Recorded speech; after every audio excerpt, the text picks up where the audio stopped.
ഇന്ന് നമ്മൾ ഉണ്ടാക്കാൻ പോണത് സിമ്പിളായിട്ടുള്ളൊരു കറിയാണ്. ഉരുളക്കിഴങ്ങും ബീട്രൂട്ടും കൂടി ഒരു മെഴുക്ക്. അതിനു വേണ്ടി നമ്മൾ ഉരുളക്കിഴങ്ങും ബീട്രൂട്ടും അരിഞ്ഞു വെച്ചിട്ടുണ്ട്.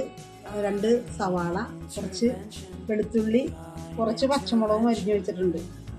ഇതിനു വേണ്ടി ബീട്രൂട്ടും ഉരുളക്കിഴങ്ങും കുറച്ച് പച്ചമുളകും ഒരിത്തിരി മഞ്ഞൾപ്പൊടി ഉപ്പും ഇട്ട് ഒന്ന് വേവിച്ചെടുക്കാം.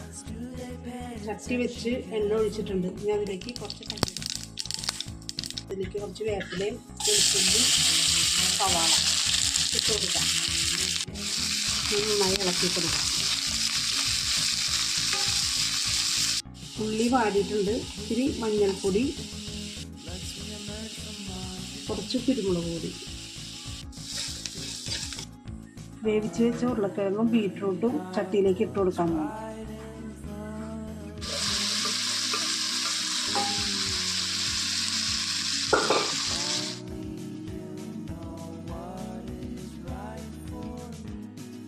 മെഴുക്ക് പുരട്ടി അങ്ങനെ റെഡി ആയിട്ടുണ്ട്.